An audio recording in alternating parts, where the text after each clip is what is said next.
dalam Yesaya pasal 40, khususnya ayat 31. Tetapi biar komplit saya akan bacakan kepada kita dari ayat 27. Yesaya 40 ayat 27 sampai 31 dengan judul Renew Your Strength. Topik kita pada hari ini. Saya bacakan. Mengapa engkau berkata demikian, hai Yakub, dan berkata begini, hai Israel, hidupku tersembunyi dari Tuhan, dan hakku tidak diperhatikan Allahku. Tidakkah kau tahu dan tidakkah kau dengar, Tuhan ialah Allah kekal, yang menciptakan bumi dari ujung ke ujung. Ia tidak menjadi lelah dan tidak menjadi lesu, tidak terduga pengertiannya. 29, dia memberi kekuatan kepada yang lelah dan menambah semangat kepada yang tiada berdaya. Orang-orang muda menjadi lelah dan lesu, dan teruna-teruna jatuh tersandung. Tetapi orang-orang yang menanti-nantikan Tuhan mendapat kekuatan baru. Mereka seumpama Raja Wali yang naik terbang dengan kekuatan sayapnya. Mereka berlari dan tidak menjadi lesu. Mereka berjalan dan tidak menjadi lelah. Ya, luar biasa ya. Khususnya ayat 31, disitulah tema kita ya. Dikatakan bahwa ada kekuatan baru yang ketika kita mengalaminya maka kita akan berlari tidak menjadi lesu dan berjalan tidak menjadi lelah. Tetapi kita mau perhatikan dulu beberapa ayat sebelumnya. Ya, sudah kita baca saudaraku. Ya, di dalam ayat 27 di situ ya Tuhan mengatakan bahwa orang Israel ini bertanya. Ya, atau berkata mungkin di dalam hati mereka dan berkata bahwa hidupku tersembunyi dari Tuhan dan hakku tidak diperhatikan Allahku. Ya, mungkin ini juga pertanyaan ya manusia, khususnya juga orang Kristen. Ya, ketika pandemi ini melanda, mungkin kehilangan pekerjaan, kehilangan income, ya bahkan mungkin ada anggota keluarga kita yang juga mengalami sakit, ya, yang belum kita pernah bayangkan sebelumnya, bisa muncul ya di dalam pikiran kita bahwa sepertinya hidupku kayaknya tersembunyi dari Tuhan. Ya, atau sepertinya hakku yang harusnya aku terima tidak diperhatikan oleh Allahku. Ya, ini bisa muncul, bisa timbul di dalam pikiran kita karena situasi dan kondisi yang kita alami. Ya, saudaraku.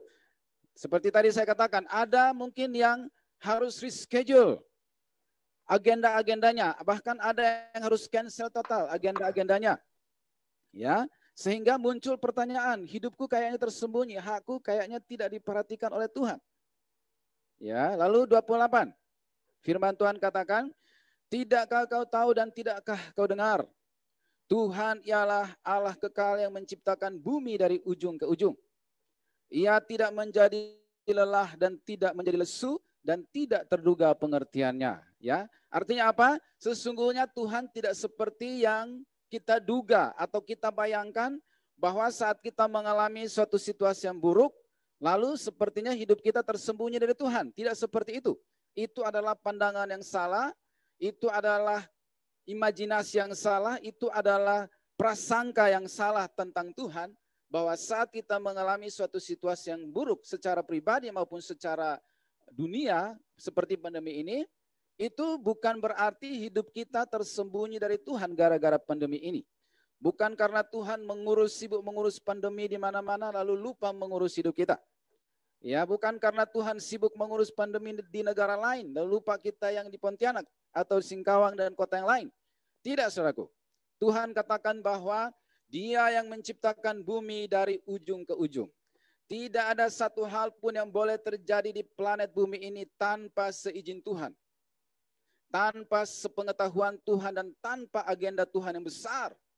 Kalau sesuatu bisa terjadi di planet bumi ini, ya, maka itu pasti ada agenda Tuhan yang besar di balik itu. Ada rencana Allah yang besar melampaui situasi itu. Ya, ada cita-cita Tuhan, ada impian Tuhan yang ingin Tuhan nyatakan di planet bumi ini. Saudaraku, percayalah planet bumi adalah planet yang sangat khusus dan spesial. Tidak ada planet lain yang mirip atau yang sama dengan planet bumi. Ya, tidak ada kehidupan di planet lain sejauh sekarang penelitian apapun. Tidak ditemukan ada kehidupan di planet Mars, Jupiter dan seterusnya. Hanya di bumi ini ada kehidupan dan bumi ini menjadi penting karena ada saudara dan saya. Bumi tanpa manusia maka dia sama kayak Jupiter, sama kayak Mars dan tidak ada artinya. Tetapi bumi ini menjadi berharga, berarti dan spesial di mata Tuhan karena ada ciptaannya yang serupa segambar dengan dia, yaitu saudara dan saya. Haleluya, luar biasa saudaraku. Penelitian mengatakan bahwa di Mars itu kondisinya mirip-mirip di bumi. Sehingga ada rencana untuk manusia bisa mengungsi ke Mars. Ya, tetapi itu hanya suatu penelitian dan wacana yang sampai sekarang belum pernah terjadi. Ya, saudaraku. Jadi bumi inilah yang Tuhan ciptakan lalu menempatkan manusia di bumi ini. Lalu manusia diberi kuasa untuk mengelola bumi ini. Ya, bahkan manusia pun diciptakan pada hari ke-6. Ya, diciptakan terlebih dahulu segala kebutuhan manusia, baru kemudian manusia diciptakan pada hari ke-6. Disediakan dulu cakrawala, benda-benda penerang, terang, kemudian binatang-binatang di darat, di udara, di laut, tumbuh-tumbuhan, baru terakhir diciptakan manusia. Artinya seluruh kebutuhan, keperluan manusia disediakan dulu, baru manusia itu diciptakan. Luar biasa. Betapa pentingnya manusianya hadir di bumi ini. Betapa pentingnya saudara hadir di muka bumi ini untuk suatu maksud yang besar dan mulia. Lalu kemudian setelah penciptaan itu Tuhan katakan apa? Aku beri kamu kuasa, beranak cucu, ya, dan aku beri otoritas, kuasai taklukkanlah bumi. Jadi diciptakan dulu kebutuhan manusia, lalu manusia diciptakan setelah tersedia semuanya, lalu manusia itu diberi hak, wewenang, kuasa, otoritas, kelolalah bumi ini. Jadi bumi ini sangat penting karena adanya saudara dan saya.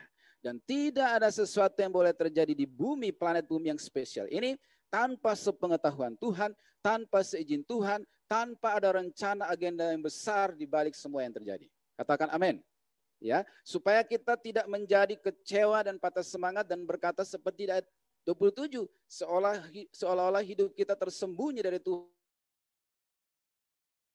Kita tidak diperhatikan oleh Allah. Ya, Tuhan katakan bahwa Dia menciptakan bumi dari ujung ke ujung.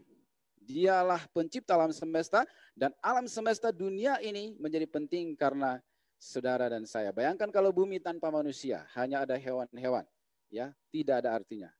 Bumi ini tiba-tiba jadi spesial karena saudara dan saya. Yang dikatakan tidak terduga pengertiannya. Ya, mungkin apa yang terjadi sekarang kita belum paham sesungguhnya, tetapi ada rencana besar tak terduga pengertiannya. Ya, saudaraku. Kemudian 29.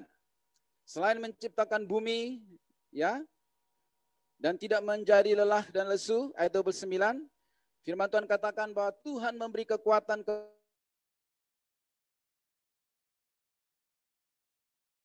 lelah hati sampai hati, lelah secara fisik, kayaknya melihat tahun depan rasanya tidak yakin apakah bisa berjalan kuat di tahun depan, maka Tuhan katakan bahwa Dia memberi kekuatan kepada yang lelah.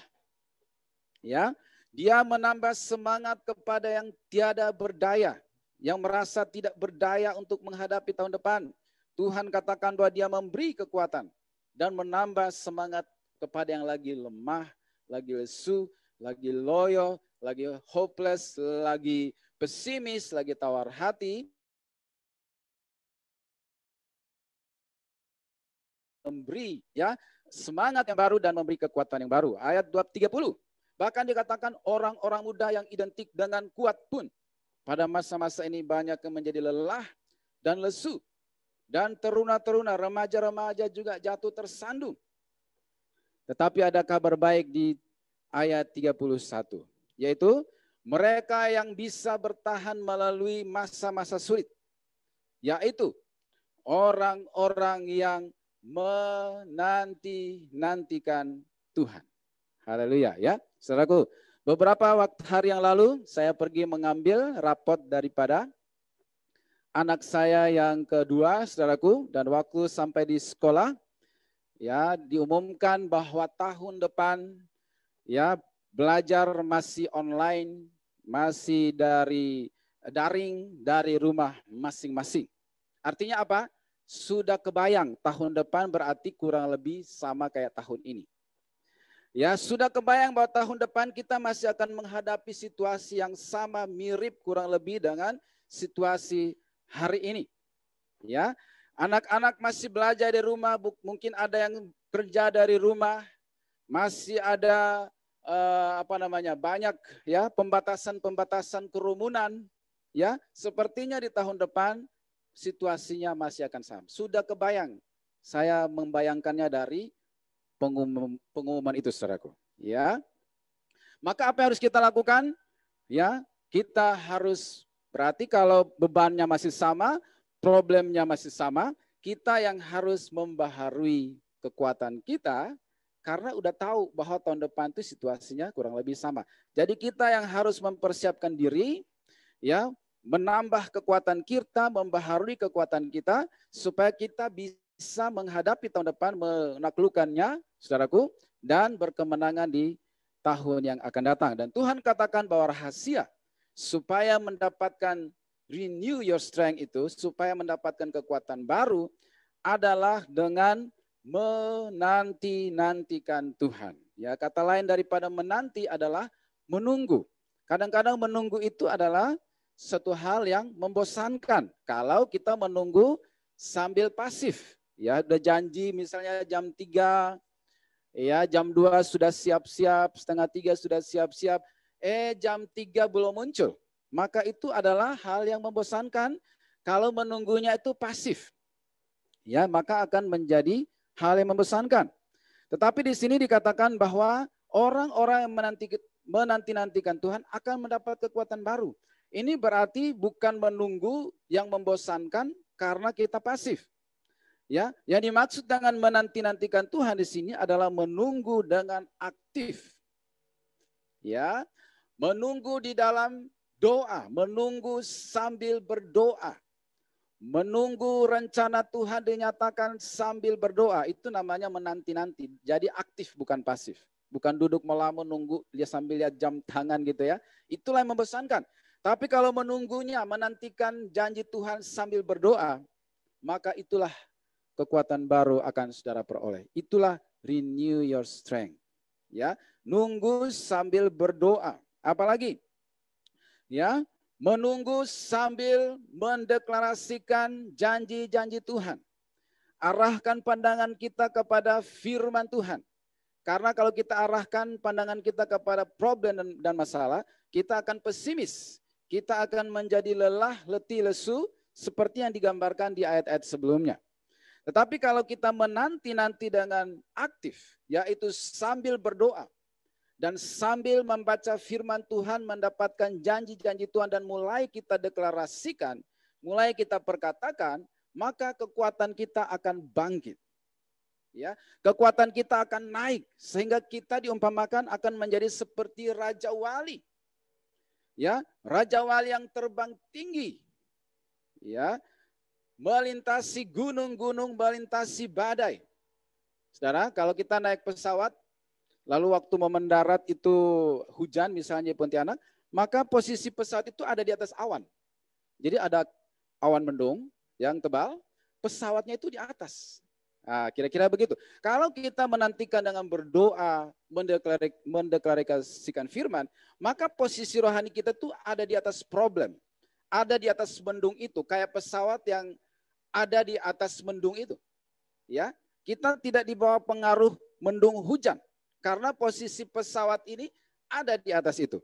Nah, itulah yang terjadi dengan orang yang menanti sambil berdoa, sambil mengarahkan pandangannya kepada janji-janji Tuhan, maka posisi rohani kita bukan under pressure, bukan ada di bawah masalah, bukan ada di bawah tekanan, tetapi kita ada di atas pergumulan yang kita alami secara pribadi maupun pergumulan yang sedang dialami dunia, kita ada di atasnya. Kalau mata kita diarahkan kepada janji-janji Tuhan. Haleluya, katakan amin, saudaraku ya. Karena apa? Firman Tuhan katakan bahwa langit dan bumi akan berlalu, tetapi firman Tuhan akan tinggal tetap selama-lamanya. Ya, bumi akan berubah, tetapi firman Tuhan tidak berubah. Dunia akan berubah, kita tidak tahu perubahan apa yang akan terjadi tahun depan. Tetapi Tuhan berjanji bahwa dia tetap sama. Kemarin, hari ini, sampai selama-lamanya. Dia tetap sama. Jadi untuk mendapatkan kekuatan baru, menantilah dengan aktif sambil berdoa, sambil memperkatakan janji-janji Tuhan. Dan yang ketiga adalah menanti sambil worship, sambil menyembah Tuhan. Ya, kenapa saudaraku? Karena tempat tertinggi yang posisi kayak Raja Wali itu adalah posisi saat kita dalam hadirat Tuhan. Ya, saat kita menyembah Tuhan. Ya, maka roh kita itu akan dibawa naik level. Kemudian imajinasi kita juga itu akan dijamah oleh Roh Kudus, sehingga pandangan kita itu tidak melihat ke bawah kepada problem dan masalah, tetapi kita melihat ke atas. Ya, Raja Daud juga berkata, dari manakah aku melayangkan mataku ke gunung-gunung, mencari-cari dari mana ya kira-kira pertolonganku? Apakah dari gunung ini, gunung itu? Lalu dia berkata apa? Bukan, pertolonganku ialah dari Tuhan yang menciptakan langit dan bumi. Pertolongan kita adalah daripada Tuhan, bukan dari gunung ini, gunung itu. Ya, tetapi dari Tuhan. Jadi level yang tinggi bagi orang Kristen, anak-anak Tuhan, posisi yang seperti Raja Wali atau pesawat yang di atas awan mendung itu adalah saat kita masuk dalam hadirat Tuhan. Waktu berdoa dan menyembah Tuhan. Makanya anak-anak Tuhan, jangan tinggalkan persekutuan pribadi. Kalau ingin renew your strength, kalau ingin punya kekuatan baru menghadapi tahun depan. Kalau kita meninggalkan persekutuan pribadi kita dengan Tuhan, maka kita turun level. Kita ada di bawah badai itu. Kita bisa hanyut terlempar bersama badai itu. Tetapi kalau kita posisikan rohani kita ya dengan benar, maka kita di atas badai. Kita di atas pergumulan. Sehingga apa yang terjadi saudaraku? Ya, kita terbang tinggi melintasi badai. Ya, nah saat level rohani kita sudah di atas seperti itu, maka apa yang terjadi? Ya, itu seumpama maka kita akan ya melihat lebih jauh. Ya, kalau kita posisi rohaninya itu di bawah badai atau sama dengan badai, maka pandangan kita itu terbatas. Tapi kalau kita posisikan rohani kita di atas, maka hal yang pertama terjadi adalah kita akan melihat lebih jauh. Wah, ternyata yang hujan cuma Pontianak ya. Ya, bisa kelihatan gitu kan? Ternyata di sana cerah ya.